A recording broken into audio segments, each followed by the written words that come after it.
अध्याय 9 ताम्रपाषाण कृषक संस्कृतियां। ताम्रपाषाण युग की बस्तियां।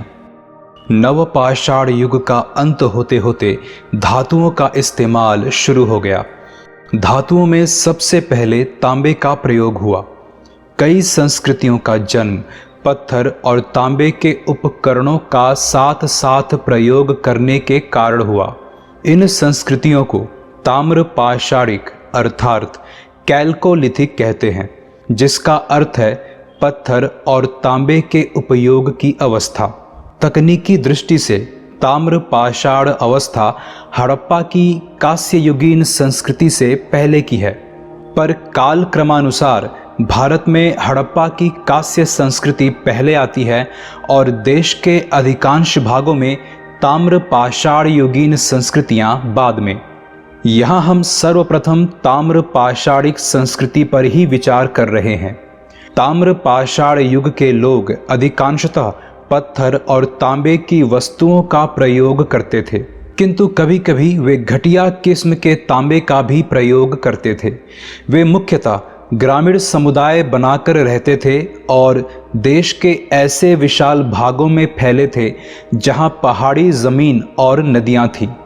इसके विपरीत हड़प्पाई लोग कांसे का प्रयोग करते थे और सिंधु घाटी के बाढ़ वाले मैदानों में हुई उपज की बदौलत नगर निवासी हो गए थे। भारत में ताम्रपाषाण अवस्था की बस्तियां दक्षिण पूर्वी राजस्थान, मध्य प्रदेश के पश्चिमी भाग, पश्चिमी महाराष्ट्र तथा दक्षिण पूर्वी भारत में पाई गई हैं। दक्षिण पूर्वी राजस्थान में दो पुरास्थलों की खुदाई हुई है, एक अहार में और दूसरा गिलुंद में। ये पुरास्थल बनास घाटी के सूखे अंचलों में है। पश्चिमी मध्य प्रदेश में मालवा, कयथा और एरड़ की खुदाई हुई है।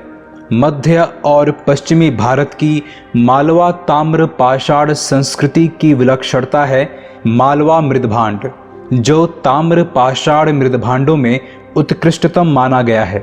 इसके कुछ मृदभांड और अन्य संस्कृति सामग्री महाराष्ट्र में भी पाई गई है, परंतु सबसे विस्तृत उत्खनन पश्चिमी महाराष्ट्र में हुए हैं। जहां उत्खनन हुए हैं वे पुरास्थल हैं अहमदनगर जिले में जोरवे, नेवासा और दैमाबाद, पुणे जिले में चंदोली, सोनगांव और इनामगांव, प्रकाश और नासिक। ये सभी पुरास्थल जोरवे संस्कृति के हैं। यह नाम जोरवे के आधार पर दिया गया है, जो अहमदनगर जिले में गोदावरी नदी की शाखा नदी प्रवरा के बाएं तट पर अवस्थित प्रारूपिक पुरास्थल अर्थात टाइप साइट है। जोरवे संस्कृति ने मालवा संस्कृति से बहुत कुछ ग्रहण किया, किंतु इसमें दक्षिणी नवपाषाण संस्कृति के तत्व भी हैं। ईसा पूर्व 1400 से 1700 के आसपास की जोरवे संस्कृति विदर्भ के कुछ भाग को तथा कोंकण के तट प्रदेश को छोड़ सारे महाराष्ट्र में फैली थी। यूं तो जोरवे संस्कृति ग्रामीण थी, फिर भी इसकी कई बस्तियां जैसे दैमाबाद और इनामगांव नगरीकरण के स्तर तक पहुंच सी गई थी। महाराष्ट्र के सभी पुरास्थल अधिकतर काली भूरी मिट्टी वाले ऐसे अर्धशुष्क क्षेत्रों में हैं जहां बेर और बबुल के पेड़ थे, परंतु ये नदी तट वाले क्षेत्र में पड़ते थे। इनके अलावा नवदा टोली पुरास्थल भी है जो नर्मदा के तट पर है। अधिकांश ताम्रपाषाणिक तत्व दक्षिण भारत के नवपाषाण स्थलों में भी घुस गए थे। कई ताम्रपाषाण स्थल इलाहाबाद जिले के विंध्य क्षेत्र में पाए गए हैं। पूर्वी भारत में गंगा तटवर्ती चिरांद के अलावा बर्दवान जिले के पांडुराजार ढीबी और पश्चिम बंगाल के बीरभूम जिले में महिषदल उल्लेखनीय हैं। कुछ और पुरास्थलों की खुदाई हुई है, जिनमें उल्लेखनीय हैं बिहार में सेनुवार, सोनपुर और ताराडीह तथा पूर्वी उत्तर प्रदेश में खैराडीह और नरहन। इस संस्कृति के लोग पत्थर के छोटे छोटे औजारों और हथियारों का इस्तेमाल करते थे, जिनमें पत्थर के फलकों और फलकियों का महत्वपूर्ण स्थान था। अनेक स्थानों में, खासकर दक्षिण भारत में, प्रस्तर फलक उद्योग बढ़ा और पत्थर की कुल्हाड़ी भी चलती रही। जाहिर है कि ऐसे क्षेत्र पहाड़ियों से अधिक दूर नहीं थे। कई बस्तियों में तांबे की वस्तुएं बहुतायत से मिली हैं। यही हाल अहार और गिलुंद का भी प्रतीत होता है, जो राजस्थान की बनास घाटी के कमोबेश शुष्क इलाकों में पड़ते हैं। अन्यान्य समकालिक ताम्र पाषाणिक कृषक संस्कृतियों के विपरीत आहार में वास्तव में सूक्ष्म पाषाण औजारों का इस्तेमाल नहीं होता था। यहाँ पत्थर की कुल्हाड़ियों या फलकों का लगभग अभाव ही है। यहाँ कई सपाट कुल्हाड़ियाँ, चूड़ियाँ और पत्तरें मिली हैं, जो सभी तांबे की हैं। हालांकि एक चादर कांसे की भी पाई गई है। तांबा पास ही उपलब्ध था। आहार के लोग शुरू से ही धातु कर्म जानते थे। आहार का प्राचीन नाम ताम्बवती अर्थात तांबा वाली जगह है। आहार संस्कृति का काल 2100 और 1599 ईसा पूर्व के बीच कहीं रखा जाता है और गिलुंद उस संस्कृति का स्थानीय केंद्र माना जाता है। गिलुंद में तांबे के टुकड़े ही मिलते हैं। यहाँ एक प्रस्तर फलक उद्योग भी पाया गया है। महाराष्ट्र के जोरवे और चंदोली में सपाट आयताकार ताम्र कुठार पाए गए हैं और चंदोली में तांबे की छेनी भी मिली है। ताम्र पाषाण काल के लोग विभिन्न प्रकार के मृदभांडों का व्यवहार करते थे। इनके एक किस्म के बर्तन काले व लाल रंग के हैं और लगता है इनका प्रयोग लगभग 2000 ईसा पूर्व से व्यापक तौर पर होता आया है। ये चाकों पर बनते थे और कभी कभी इन पर सफ़ेद रैखिक आकृतियां भी बनी रहती थीं। यह बात केवल राजस्थान, मध्य प्रदेश और महाराष्ट्र के बारे में ही नहीं है, बल्कि बिहार और पश्चिम बंगाल में पाई गई बस्तियों के बारे में भी है। महाराष्ट्र, मध्य प्रदेश और बिहार में रहने वाले लोग टोंटी वाले जलपात्र, गोड़ीदार तश्तरियाँ और गोड़ीदार कटोरे बनाते थे। ऐसा समझना गलत होगा कि काले व लाल मृदभांड का व्यवहार करने वाले सभी लोग एक ही संस्कृति के हैं। महाराष्ट्र, मध्य प्रदेश और राजस्थान वाले मृदभांड चित्रित हैं, पर पूर्वी भारत में ऐसे मृदभांड बहुत कम हैं।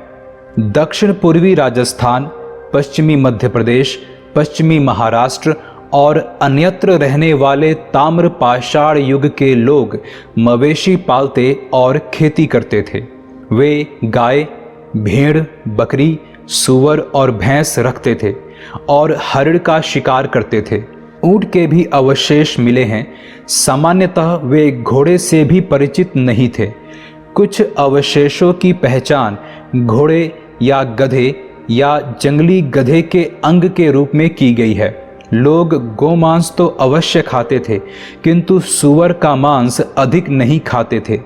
ध्यानाकर्षक बात यह है कि वे लोग गेहूं और चावल उपजाते थे। इन मुख्य अनाजों के अतिरिक्त वे बाजरे की भी खेती करते थे। वे मसूर, उड़द और मूंग आदि कई दलहन और मटर भी पैदा करते थे। लगभग ये सभी अनाज महाराष्ट्र में नर्मदा नदी के तट पर स्थित नवदा टोली में भी पाए गए हैं। खुदाई के परिणाम स्वरूप इतने सारे अनाज भारत में अन्य किसी भी स्थान में शायद नहीं मिले हैं। नवदा टोली के लोग बेर और अलसी भी उपजाते थे। दक्कन की काली मिट्टी में कपास की पैदावार होती थी। निचले दक्कन में रागी, बाजरा और इस तरह के अन्य अनाजों की खेती होती थी। पूर्वी भारत में, बिहार और पश्चिम बंगाल में मछली पकड़ने के कांटे अर्थात बंसी मिले हैं, जहां हम चावल भी पाते हैं। इससे मालूम होता है कि मछली और भात पूर्वांचल के लोगों का आहार था, जो देश के उस भाग में आज भी प्रचलित भोजन है। राजस्थान की बनास घाटी की अधिकांश बस्तियां छोटी हैं, किंतु आहार और गिलुंद लगभग 4 हेक्टेयर क्षेत्र में फैले हैं। ताम्र पाषाण युग के लोग प्रायः पकी ईंटों से परिचित नहीं थे, जिनका इस्तेमाल कभी कभी ही होता था। जैसे गिलुंद में 1500 ईसा पूर्व के आसपास पकी ईंटों का इस्तेमाल हुआ। यदा कदा वे अपना घर कच्ची ईंटों से बनाते, पर अधिकतर गीली मिट्टी थोप कर बनाते और लगता है घरों पर छप्पर भी दिए जाते थे। लेकिन आहार के लोग पत्थर के बने घरों में रहते थे। अब तक पता चले 200 जोरवे स्थलों में गोदावरी का दैमाबाद सबसे बड़ा है। यह लगभग 20 हेक्टेयर में फैला है, जिसमें लगभग 4000 लोग रह सकते थे। यह पत्थर और मलबे के बुर्जों वाली कच्ची दीवार से घेरकर गढ़ जैसा बनाया प्रतीत होता है। दैमाबाद की ख्याति भारी संख्या में कांसे की वस्तुओं की उपलब्धि के लिए है। इनमें से कुछ वस्तुओं पर हड़प्पा संस्कृति का प्रभाव लक्षित होता है। पश्चिमी महाराष्ट्र में आरंभिक ताम्र पाषाण अवस्था के इनाम गांव स्थल पर चूल्हों सहित बड़े बड़े कच्ची मिट्टी के मकान और गोलाकार गड्ढे वाले मकान मिले हैं। बाद की अवस्था अर्थात 1300 से 1000 ईसा पूर्व में 5 कमरों वाला एक मकान मिला है, जिसमें 4 कमरे आयताकार हैं और एक वृत्ताकार। यह मकान बस्ती के केंद्र में है और किसी सरदार का मकान रहा होगा। इसके निकट में ही जो कोठार है, उसमें राजस्व के रूप में वसूला गया अनाज जमा किया जाता होगा। इनाम गांव ताम्र पाषाण युग की बड़ी बस्ती थी। इसमें 100 से अधिक घर और कई कब्रें पाई गई हैं। यह बस्ती किलाबंद है और खाई से घिरी हुई है। ताम्र पाषाण युग के लोगों की कला और शिल्प के बारे में बहुत से तथ्य ज्ञात हैं। वे तांबे के शिल्प कर्म में निस्संदेह बड़े दक्ष थे और पत्थर का काम भी अच्छा करते थे। हमें तांबे के औजार, हथियार और कंकड़ मिले हैं। वे कार्नेलियन, स्टेटाइट और क्वार्ट्ज क्रिस्टल जैसे अच्छे पत्थरों के मनके या गुटिकाएं भी बनाते थे। वे लोग कताई और बुनाई जानते थे, क्योंकि मालवा में चरखे और तकलियां मिली हैं। महाराष्ट्र में कपास, सन और सेमल की रुई से बने धागे भी मिले हैं। इससे यह सिद्ध होता है कि वे लोग वस्त्र निर्माण से सुपरिचित थे। अनेक स्थलों पर प्राप्त इन वस्तुओं के शिल्पियों के अतिरिक्त हमें इनाम गांव में कुंभकार, धातुकार, हाथी दांत के शिल्पी, चूना बनाने वाले और खिलौने की मिट्टी की मूर्तें अर्थात टेराकोटा बनाने वाले कारीगर भी दिखाई देते हैं। ताम्र पाषाण अवस्था में अनाज, भवन, मृदभांड आदि में क्षेत्रीय अंतर भी दिखाई देते हैं। पूर्वी भारत चावल उपजाता था, तो पश्चिमी भारत जौ और गेहूं। तिथि क्रम से देखें तो मालवा और मध्य भारत की कई बस्तियां जैसे कयथा और एरड़ पहले की प्रतीत होती हैं, जबकि पश्चिमी महाराष्ट्र और पूर्वी भारत की बस्तियां बहुत बाद की। उनके शव संस्कारों और पूजा पद्धति का कुछ आभास मिलता है। महाराष्ट्र में लोग मृतक को कलश में रखकर अपने घर में फर्श के अंदर उत्तर दक्षिण स्थिति में गाड़ते थे। हड़प्पाई लोगों की तरह अलग अलग कब्रिस्तान नहीं होते थे। कब्र में मिट्टी की हंडियां और तांबे की कुछ वस्तुएं भी रखी जाती थी, जो जाहिर है कि परलोक में मृतक के इस्तेमाल के लिए होती थीं। मिट्टी की स्त्री मूर्तियों से प्रतीत होता है कि ताम्र पाषाण युग के लोग मातृ देवी की पूजा करते थे। कई कच्ची मिट्टी की नग्न मूर्तिकाएं भी पूजी जाती थी। इनाम गांव में मातृ देवी की प्रतिमा मिली है, जो पश्चिमी एशिया में पाई जाने वाली ऐसी प्रतिमा से मिलती है। मालवा और राजस्थान में मिली रूढ़ शैली में बनी मिट्टी की वृषभ मूर्तिकाएं यह सूचित करती हैं कि वृषभ अर्थात सांड धार्मिक पंथ का प्रतीक था। बस्ती के ढांचों और शव संस्कार विधि दोनों से पता चलता है कि ताम्र पाषाण समाज में असमानता आरंभ हो चुकी थी। महाराष्ट्र में पाई गई कई जोरवे बस्तियों में एक तरह का निवासगत अधिक्रम अर्थात ऊंच नीच का क्रम दिखाई देता है। कुछ बस्तियां तो 20 हेक्टेयर तक की बड़ी बड़ी हैं, जबकि कुछ केवल 5 हेक्टेयर या उससे भी छोटी हैं। इससे द्विस्तरीय निवास का आभास मिलता है। बस्तियों के विस्तार में अंतर का अर्थ है कि बड़ी बड़ी बस्तियों का दबदबा छोटी छोटी बस्तियों पर रहता था, लेकिन बड़ी और छोटी दोनों तरह की बस्तियों में सरदार और उनके नातेदार आयताकार मकानों में रहते थे और गोल झोपड़ियों में रहने वाले पर प्रभुत्व रखते थे। इनाम गांव में शिल्पी या पंसारी लोग पश्चिमी छोर पर रहते थे, जबकि सरदार प्रायः केंद्र स्थल में रहता था। इससे निवासियों के बीच सामाजिक दूरी जाहिर होती है। पश्चिमी महाराष्ट्र की चंदोली और नेवासा बस्तियों में पाया गया है कि कुछ बच्चों के गलों में तांबे के मनकों का हार पहनाकर उन्हें दफनाया गया है, जबकि अन्य बच्चों की कब्रों में सामान के तौर पर कुछ बर्तन मात्र हैं। इनाम गांव में एक वयस्क आदमी मृदभांडों और कुछ तांबे के साथ दफनाया गया है। कयथा के एक घर में तांबे के 29 कंगन और 2 अद्वितीय ढंग की कुल्हाड़ियां पाई गई हैं। इसी स्थान में स्टेटाइट और कार्नेलियन जैसे कीमती पत्थरों की गोलियों के हार पात्रों में जमा पाए गए हैं। यह स्पष्ट है कि जिनके पास ये वस्तुएं थीं वे धनी थे। तिथि क्रमिक दृष्टि से गणेश्वर स्थल विशेष रूप से अवलोकनीय है। यह राजस्थान में खेतरी ताम्रपट्टी के सीकर झुंझुनू क्षेत्र के तांबे की समृद्ध खानों के निकट पड़ता है। इस क्षेत्र से खुदाई में निकली तांबे की वस्तुएं हैं तीर के नोक, बरछे के फल, बंसियां, सेल्ट, कंगन, छेनी आदि। इनमें से कुछ की आकृतियां सिंधु स्थलों में मिली इन वस्तुओं की आकृतियों से मिलती हैं।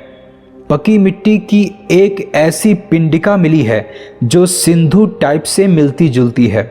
इस स्थान में बहुत से पत्थर के छोटे छोटे औजार अर्थात माइक्रोलिथ्स मिले हैं, जो ताम्र पाषाण संस्कृति के परिचायक हैं।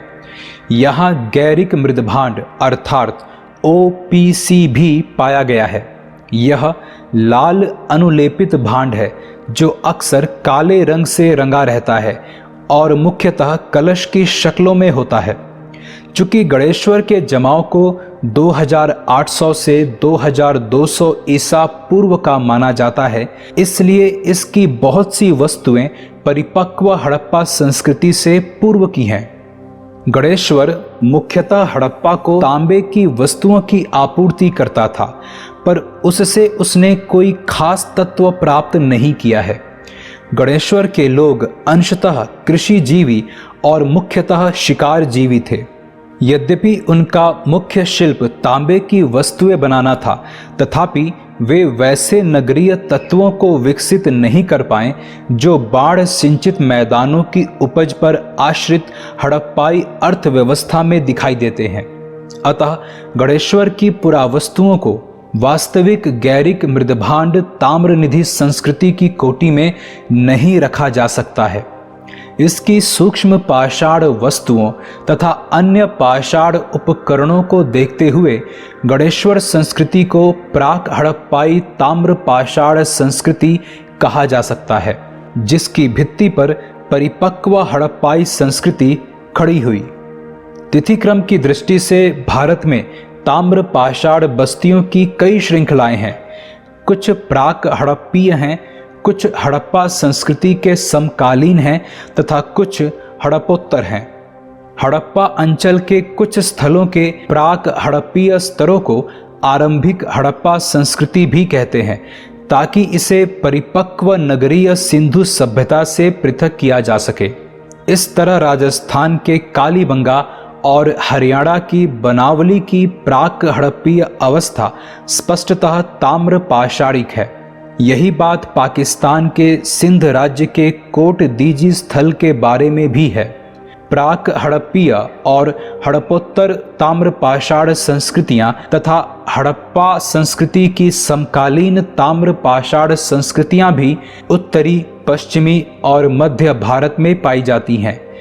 एक उदाहरण है कयथा संस्कृति, जिसका समय लगभग 2000 से 1800 ईसा पूर्व है। कयथा संस्कृति हड़प्पा संस्कृति की कनिष्ठ समकालीन है। इसके मृदभांडों में कुछ प्राक हड़प्पीय लक्षण है, पर साथ ही इस पर हड़प्पाई प्रभाव भी दिखाई देता है। इस क्षेत्र में कई हड़प्पाई ताम्रपाषाणीय संस्कृतियां हड़प्पा संस्कृति की नगरोत्तर अवस्था से प्रभावित हैं।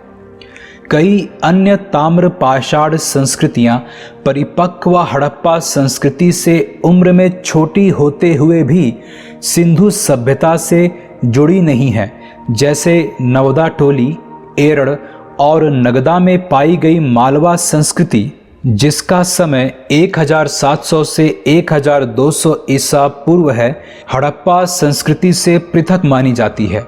जोरवे संस्कृति (= 1400 से 700 ईसा पूर्व), जो अंशतः विदर्भ और कोंकण को छोड़ सारे महाराष्ट्र में छाई हुई है, उसके बारे में भी यही बात है। देश के दक्षिणी और पूर्वी भागों में ताम्रपाषाण बस्तियां हड़प्पा संस्कृति से स्वतंत्र रही हैं। दक्षिण भारत में ऐसी बस्तियां हमेशा नवपाषाण युगीन बस्तियों के बाद लगातार चलती हैं। विंध्य क्षेत्र, पूर्वी उत्तर प्रदेश, बिहार और पश्चिम बंगाल की ताम्रपाषाण बस्तियां भी हड़प्पा संस्कृति से असंबद्ध थी।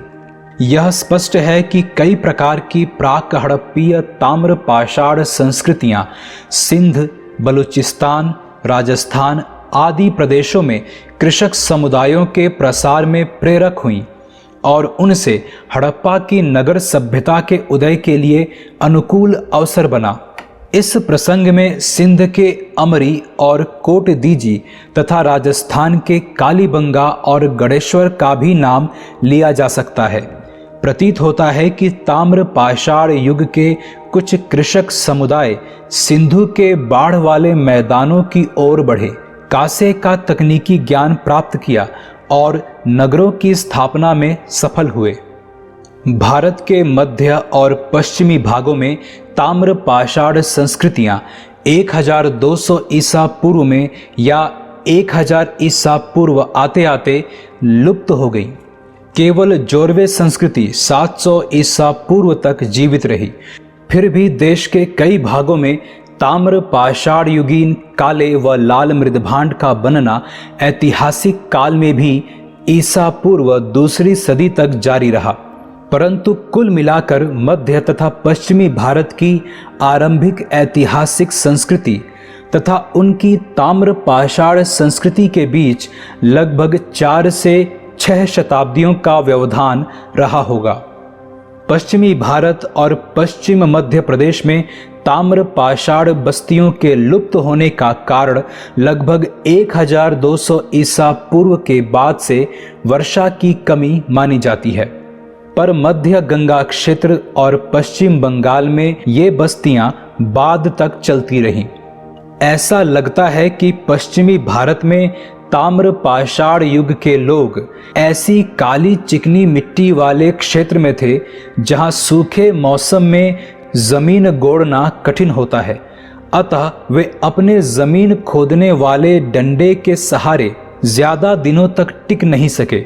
लेकिन लाल मिट्टी वाले क्षेत्रों में, खासकर पूर्वी भारत में, ताम्रपाषाण अवस्था के तुरंत बाद बिना किसी व्यवधान के लौह अवस्था आदम की और उसने धीरे धीरे लोगों को पूरा खेतिहर बना दिया। यही बात मध्य गंगा के मैदान में स्थित ताम्रपाषाण संस्कृतियों पर लागू होती है। इसी तरह दक्षिणी भारत के कई स्थलों पर ताम्रपाषाण संस्कृति ने लोहे का इस्तेमाल करने वाली महापाषाण संस्कृति का रूप ले लिया। ताम्रपाषाण अवस्था का महत्व। जलोढ़ मिट्टी वाले मैदानों और घने जंगल वाले क्षेत्रों को छोड़ प्रायः देश भर में ताम्र पाषाण संस्कृतियों के अवशेष मिले हैं। जलोढ़ मिट्टी वाले मैदानों में भी जलाशय के किनारे कई ताम्र पाषाण बस्तियां मिली हैं, पर सामान्यतः ताम्र पाषाणिक लोगों ने अधिकतर नदी तटों पर पहाड़ियों से कम दूरी पर गांव बसाए।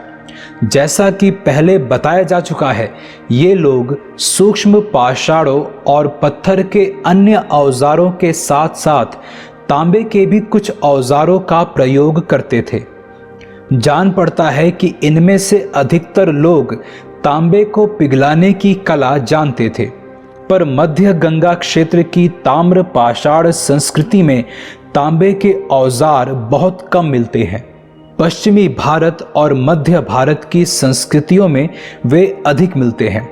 लगभग सभी ताम्र पाषाण समुदाय चाकों पर बने काले व लाल मृदभांड का प्रयोग करते थे। उनके विकास की प्राक कांस्य अवस्था को देखते हुए हम पाते हैं कि चित्रित मृदभांडों का सबसे पहले इस्तेमाल करने वाले वे ही हैं। वे पकाने, खाने, पीने और सामान रखने के लिए इन भांडों का प्रयोग करते थे। वे लोटा और थाली दोनों का प्रयोग करते थे। दक्षिण भारत में नवपाषाण अवस्था अलक्षित रूप से ही ताम्र पाषाण अवस्था में परिणत हो गई। अतः इन संस्कृतियों को नवपाषाणीय ताम्र पाषाण संस्कृति का नाम दे दिया गया।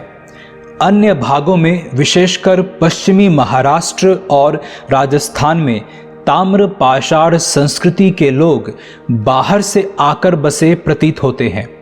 उनकी सबसे पुरानी बस्तियां संभवतः मालवा और मध्य भारत में थी, जैसे कयथा और एरड़ की बस्तियां।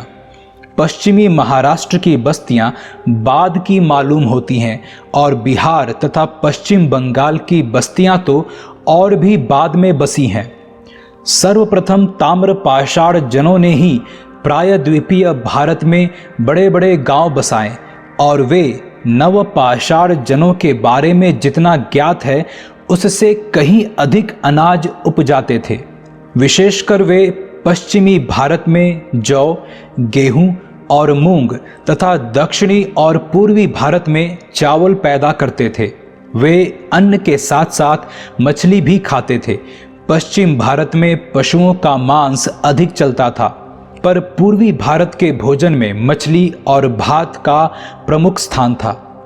पश्चिमी महाराष्ट्र, पश्चिमी मध्य प्रदेश और दक्षिणी पूर्वी राजस्थान में बस्तियों के और भी अवशेष मिले हैं। मध्य प्रदेश में कयथा और एरड़ की और पश्चिमी महाराष्ट्र में इनाम गांव की बस्तियां किलाबंद हैं।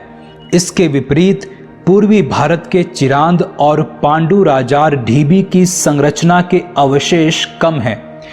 उनसे सिर्फ खंभों, खाइयों और गोलाकार घरों की जानकारी मिलती है। शव संस्कार विधियां भिन्न थी।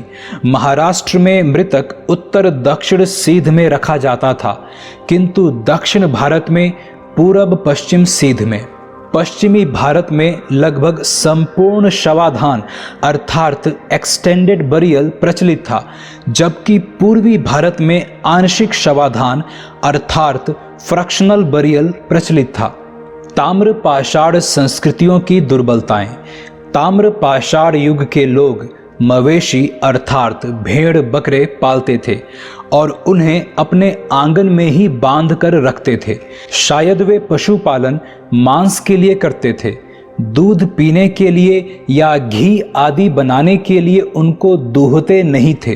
कई जनजातियों के लोग जैसे बस्तर के गोंड मानते हैं कि पशुओं का दूध केवल पशुओं के बच्चों के लिए है, इसलिए वे दूहते नहीं हैं। इस कारण ताम्र पाषाण युग के लोग पशुओं से पूरा फायदा नहीं उठा सके और ताम्र पाषाण युग के जो लोग मध्य और पश्चिमी भारत के काली कपास मिट्टी वाले क्षेत्र में रहते थे, गहन या विस्तृत पैमाने पर खेती नहीं कर पाए। ताम्र पाषाण स्थलों में न हल और न फावड़ा ही पाया गया। वे अपने जमीन खोदने वाले डंडे अर्थात डिगिंग स्टिक में पत्थर का छिद्रित चक्का दबाव के लिए लटका देते थे और इससे केवल झूम खेती कर पाते थे। ऐसी खनन यष्टि से तो केवल राख में ही खेती करनी संभव थी। काली मिट्टी में गहन और व्यापक खेती करने के लिए लोहे के उपकरणों का प्रयोग आवश्यक था, जिनका स्थान ताम्र पाषाण संस्कृति में था ही नहीं। पूर्वी भारत में लाल मिट्टी वाले इलाकों में रहने वाले ताम्र पाषाणिक लोगों की भी यही कठिनाई थी। पश्चिमी महाराष्ट्र में बड़ी संख्या में बच्चों के शवाधानों से ताम्र पाषाण संस्कृतियों की आम दुर्बलता प्रकट होती है। खाद्य उत्पादक अर्थव्यवस्था के होते हुए भी बच्चों के मरने की दर बहुत ऊंची थी। पोषाहार की कमी, चिकित्सा के ज्ञान का अभाव या महामारी का प्रकोप इसका कारण हो सकता है। जो भी हो, ताम्र पाषाण संस्कृति का सामाजिक और आर्थिक ढांचा आयुवर्धक नहीं हुआ। ताम्र पाषाण संस्कृति तत्वतः ग्रामीण पृष्ठभूमि पर खड़ी थी। इसके जीवन की सारी अवधि में तांबा सीमित मात्रा में ही उपलब्ध रहा और धातु के रूप में तांबा कुछ सीमित ही काम दे सकता था। यूं भी तांबे का बना औजार लचीला होता था। लोग तांबे में टिन को मिश्रित करके कांसा बनाना नहीं जानते थे, जो तांबे से अधिक मजबूत और उपयोगी होता है। कांसे के औजारों के इस्तेमाल से क्रीट, मिस्र और मेसोपोटामिया में और सिंधु घाटी में भी प्राचीनतम सभ्यताओं के विकास में बड़ी सुविधा मिली थी। ताम्र पाषाण युग के लोग लिखने की कला नहीं जानते थे और न ही वे नगरों में रहते थे, जबकि कांस्य युग के लोग नगरवासी हो गए थे। सभ्यता के ये सभी तत्व हमें भारतीय उपमहादेश के सिंधु क्षेत्र के अधिकतर भाग में विद्यमान दिखाई पड़ते हैं। अधिकांश ताम्र पाषाण संस्कृतियां उम्र में सिंधु घाटी सभ्यता के बाद की हैं। फिर भी ये संस्कृतियां सिंधु घाटी सभ्यता के लोगों के उन्नत तकनीकी ज्ञान से कोई ठोस फायदा नहीं उठा पाईं। ताम्र निधियां और गैरिक मृदभांड अवस्था। 80 से भी अधिक ताम्र निधियां अर्थात ताम्र उपकरणों के जखीरे, जिनमें अंगूठी, सेल्ट, कुठारी, खड्ग, हार्पून, शूल, आदमी जैसी मूर्तें आदि चीजें हैं, पूरब में बंगाल और उड़ीसा से लेकर पश्चिम में गुजरात और हरियाणा तक तथा दक्षिण में आंध्र प्रदेश से लेकर उत्तर प्रदेश तक के विशाल भूभाग में बिखरी पाई गई हैं। सबसे बड़ी निधि मध्य प्रदेश के गुंगेरिया से प्राप्त हुई है। इसमें 424 तांबे के औजार और हथियार तथा 102 चांदी के पतले पत्थर हैं। लेकिन इन ताम्र निधियों में से लगभग आधी गंगा यमुना दोआब में केंद्रित हैं। अन्य क्षेत्रों में जहां तहां तांबे के हार्पून, दुसिंगी तलवार और मानव मूर्तियां मिलती हैं। ये शिल्प वस्तुएं कई तरह के काम देती थी। ये केवल मछली पकड़ने, शिकार करने या लड़ाई करने के लिए ही नहीं थी, बल्कि शिल्प कर्म और कृषि कर्म के लिए भी उपयोगी थी। इन उपकरणों से यह स्वतः सिद्ध होता है कि तांबे के कारीगरों को अच्छी तकनीकी जानकारी प्राप्त हो चुकी थी और वे वस्तुएं खानाबदोश लोगों या आदिम कारीगरों की कृति नहीं हो सकती हैं। पश्चिमी उत्तर प्रदेश के 2 स्थानों में की गई खुदाई में इनमें से कुछ वस्तुएं गैरिक मृद भांडों और कच्ची मिट्टी के घर द्वारों के साथ मिली हैं। एक स्थान में कहीं कहीं पकी ईंट के टुकड़े भी पाए गए हैं। खुदाई में पत्थर के औजार भी मिले हैं। इन बातों से यह प्रकट होता है कि ताम्र निधियों में पत्थर के औजारों के साथ मिले तांबे के इन उपकरणों का प्रयोग करने वाले लोग स्थायी जीवन बिताने वाले थे और उन ताम्र पाषाण कृषकों और शिल्पियों में थे जो दोआब के बड़े भाग में सबसे पहले बसे। अधिकांश गैरिक मृदभांड स्थल दोआब के ऊपरी हिस्से में पड़ते हैं, लेकिन छिटपुट ताम्र निधियां बिहार और अन्य प्रदेशों के पठार क्षेत्रों में मिली हैं। बहुत से ताम्र सेल्ट राजस्थान के खेतरी अंचल में भी पाए गए हैं। गैरिक मृदभांड संस्कृति का काल 8 वैज्ञानिक तिथि निर्धारणों के आधार पर मोटे तौर पर 2000 ईसा पूर्व और 1500 ईसा पूर्व के बीच रखा जा सकता है। जब गैरिक मृदभांड बस्तियां समाप्त हुईं, उस समय से लगभग 1000 ईसा पूर्व तक दोआब में कोई खास बस्तियां नहीं दिखाई देती।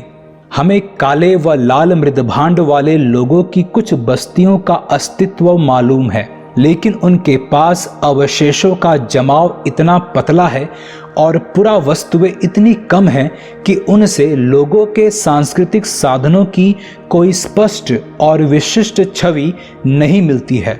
जो भी हो, दोआब के ऊपरी भाग में गैरिक मृदभांड वाले लोगों के उदय के साथ ही बस्ती आरंभ होती है।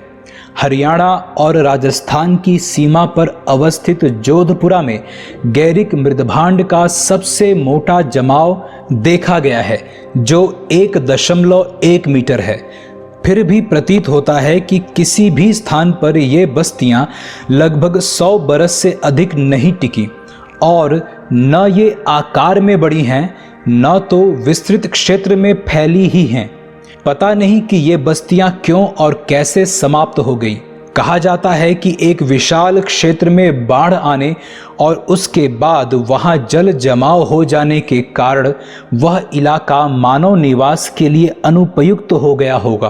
कुछ विद्वानों के अनुसार गैरिक मृदभांड के गठन में जो अभी ढीलापन पाया जाता है, वह दीर्घ काल तक पानी में रहने के कारण हो सकता है। गैरिक मृदभांड वाले लोग हड़प्पाई लोगों के कनीय समसामयिक थे और वे जिस गैरिक मृदभांड वाले क्षेत्रों में रहते थे, वह हड़प्पाई क्षेत्र से बहुत दूर नहीं है। इसलिए हम गैरिक मृदभांड वाले लोगों और कांसे का प्रयोग करने वाले हड़प्पाई लोगों के बीच कुछ आदान प्रदान का अनुमान कर सकते हैं।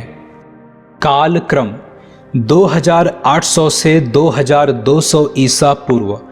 गणेश्वर (ब्रैकेट) राजस्थान के निक्षेप की तिथि 2100 से 1500 ईसा पूर्व। आहार (ब्रैकेट) बनास घाटी राजस्थान ताम्र पाषाण संस्कृति 2000 ईसा पूर्व और उसके बाद काला और लाल मृदभांड का व्यापक प्रयोग 2000 से 1800 ईसा पूर्व। कयथा (ब्रैकेट) मध्य प्रदेश की ताम्र पाषाण संस्कृति 2000 से 1500 ईसा पूर्व। गैरिक मृदभांड संस्कृति 1700 से 1200 ईसा पूर्व। मध्य प्रदेश अंतर्गत नवदा टोली, एरड़ और नगद में मालवा संस्कृति 1500 ईसा पूर्व। गिलुंद (ब्रैकेट) राजस्थान में ताम्र पाषाण कालीन पकी ईंटें 1400 से 700 ईसा पूर्व। जोरवे संस्कृति (ब्रैकेट) महाराष्ट्र 1200 ईसा पूर्व। मध्य और पूर्वी भारत में अनेक ताम्र पाषाण कालीन स्थल 1200 ईसा पूर्व और उसके बाद मध्य और पूर्वी भारत में अनेक ताम्र पाषाण कालीन बस्तियों का लोप। द्वितीय शताब्दी ईसा पूर्व तक ताम्र पाषाण कालीन काला और लाल मृदभांड बरकरार।